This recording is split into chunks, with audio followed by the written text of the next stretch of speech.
Understanding Prophet Abraham is key to understanding many of the traditions of the Abrahamic faiths and how they differ from one another.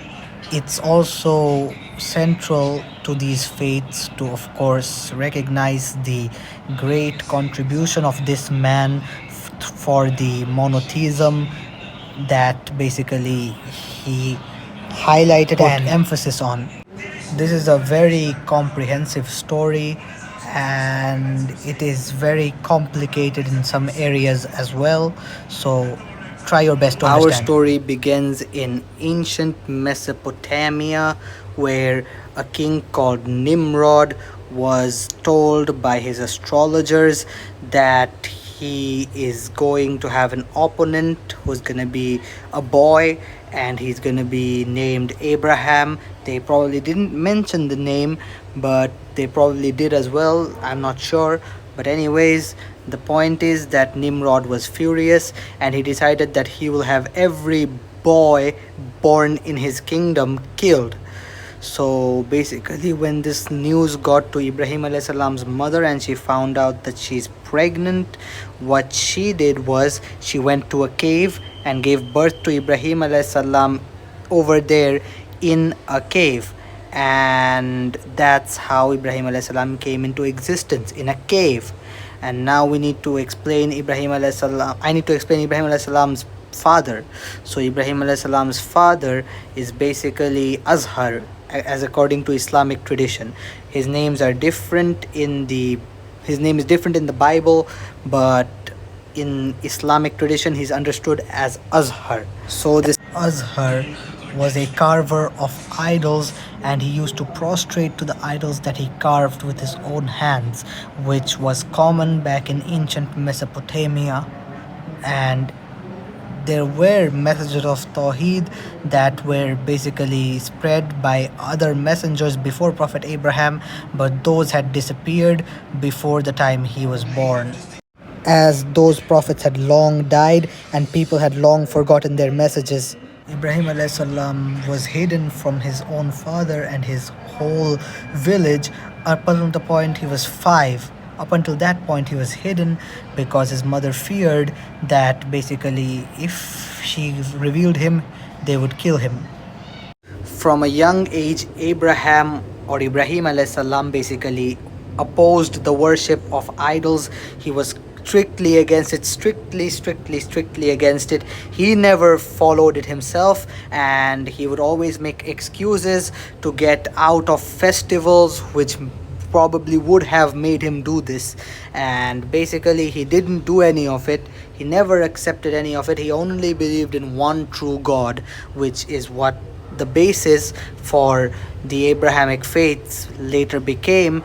And he didn't establish those basically came into existence because of differences in the opinions of how Abraham used to worship, basically. And no one creates a religion, Allah reveals it. That's Islam, the religion that every prophet followed. Allah revealed it to them. That's according to my beliefs. So basically, to articulate his point that idols are not worthy of worship, what Abraham did was he took an axe and basically went to the main temple, broke all the idols, and in front of the biggest idol he just kept the axe in the hand of it and ran away. When people came to the festival to see all their idols broken down inside the temple, they first and foremost, of course, suspected Abraham, who basically, when they questioned him, he said, I didn't do it, the biggest idol did. And when the people asked him, how can an idol do such a thing? Idols don't move, and you know that. And Abraham said, exactly, idols don't move. That's my point. You guys keep worshipping them even though you know that they do not move.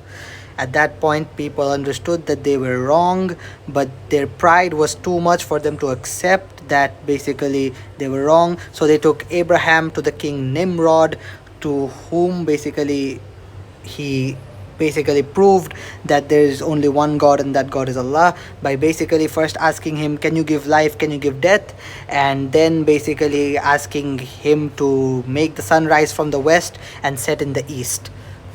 Nimrod, of course, could not make those things happen. So basically, what he did was he ordered people to burn Abraham on a fire, a central fire.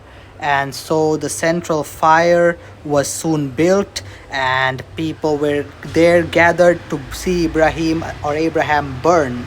But Allah cooled the fire for Prophet Abraham, and the fire did not burn him.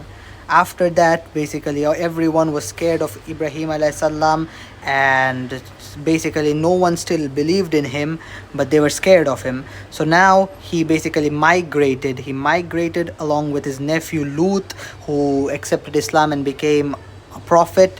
And of course he became Muslim as well. And of course the the woman that he took with him was Sarah, a barren woman. A barren as in she couldn't give birth, not Baron, but Barren, barren, as in she couldn't give birth. He took such a woman with him, and she also became Muslim, and he married her later on. And basically then they started roaming around in search of a place to stay.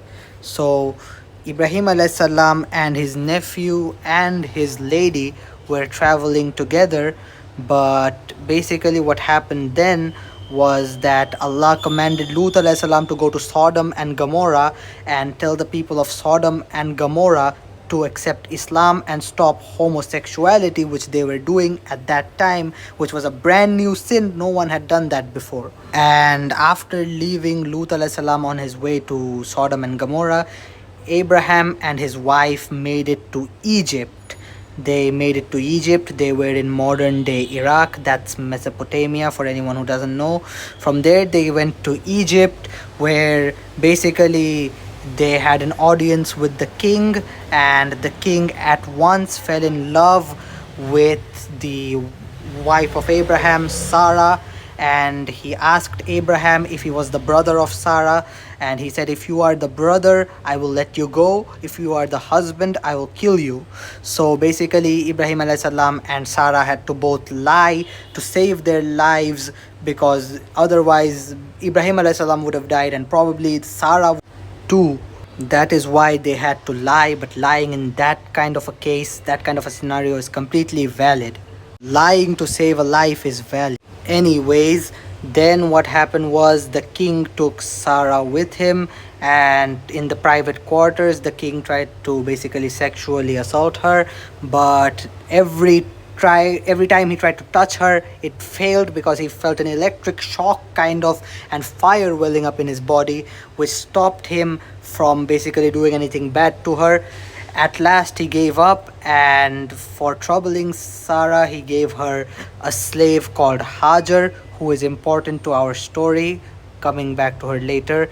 Anyways, after that they basically made it to Palestine, and either before or after that, basically Sarah proposed to Ibrahim that he should actually marry Hajar, so that basically he can have a child.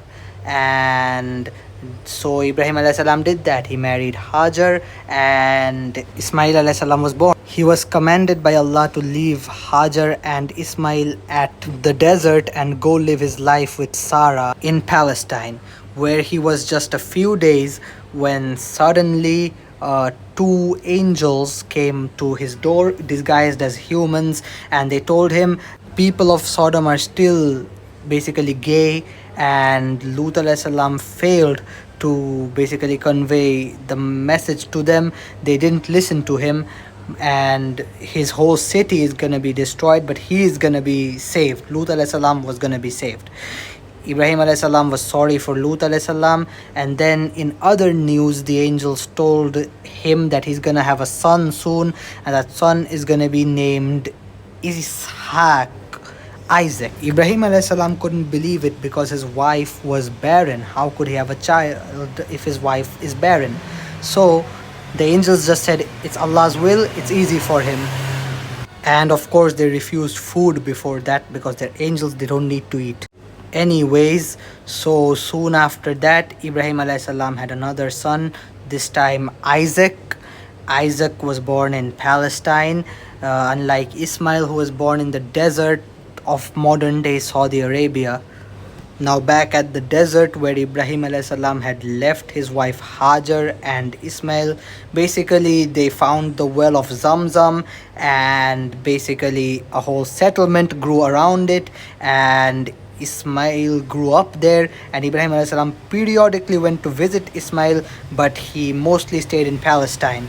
Ibrahim alayhi salam dreamt one night that Allah had asked him to basically sacrifice Ismail alayhi salam. After much reluctance, when he finally tried to do it, a lamb replaced his son and Ismail alayhi salam was saved. The father-son duo then built the Kaaba to make people remember that Allah exists. So that's the story of Prophet Abraham from an Islamic point of view. He's mentioned in the Old Testament or the Jewish Bible as the patriarch of the Jewish faith, and he's mentioned within the Quran as the patriarch of Muslims, and he's respected within the Christian context, but Christians usually focus on the New Testament, which focuses on the story of Jesus mainly from their perspective, but they still respect Prophet Abraham. Messianic Jews also do so.